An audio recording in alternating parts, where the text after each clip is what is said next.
To my vlog. Kumusta kayong lahat? So, ayan guys. For today's video guys, magluluto ako ng pagkain ng making alagang matanda. Okay? So, ito pala yung aking pinapakain sa kanya. No? Ito ay pipino.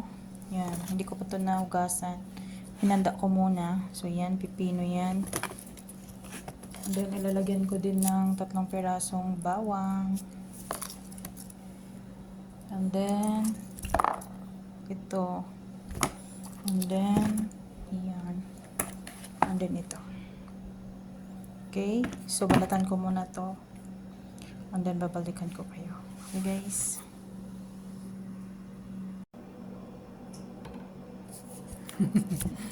So, yan.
Guys, tapos ko na siyang anahin.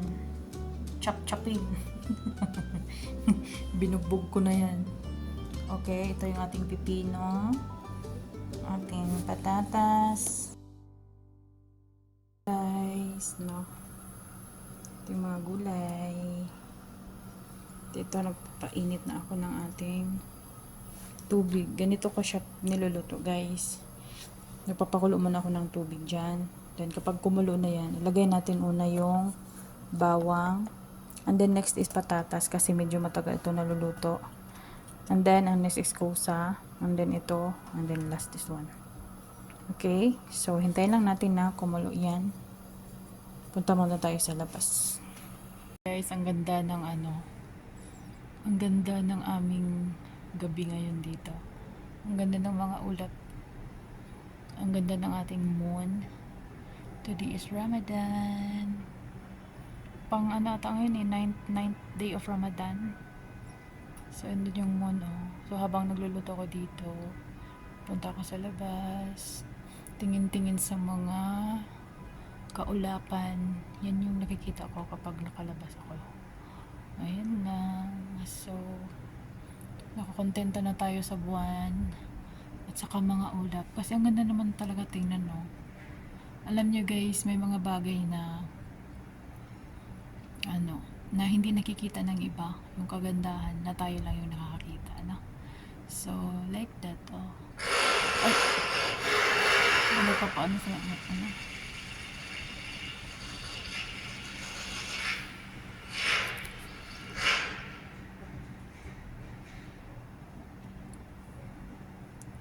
So, yan guys. Bumalik na tayo dito. Kumulo na siya. So, ito yung bawang. Unahin natin. Ayoko na hawakan kasi may mga ngamoy yung kamay ko. Kaya ganituhin na lang natin. Total 4 lang naman yun. So, ando na siya. Okay. And then, after that guys, lagyan natin yung sanabi ko na bitetes. Init. Grabe yung init guys. Mainit pala, sandali. Kuha ako ng parang hindi ko kaya ito, mainit siya. Kuha ako ng pangsandok. Okay. Tumatalsik, sandali.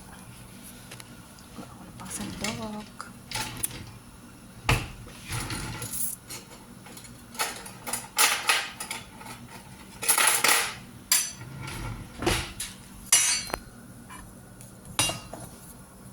Para hindi ako matalsikan ng tubig. Ayan.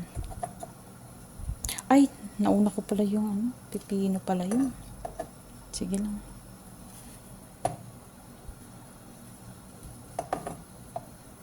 Kung sa Bisaya to guys, baso ito sa amin. Ayan. Ilagay na natin.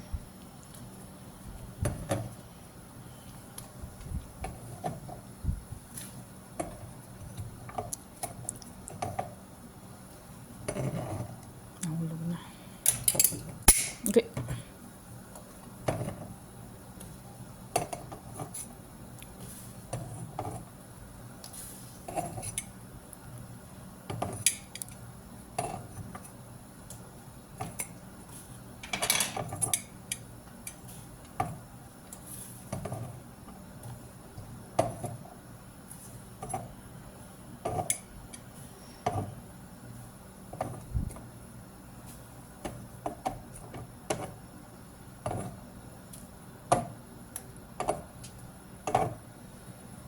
Okay, tapos na siya.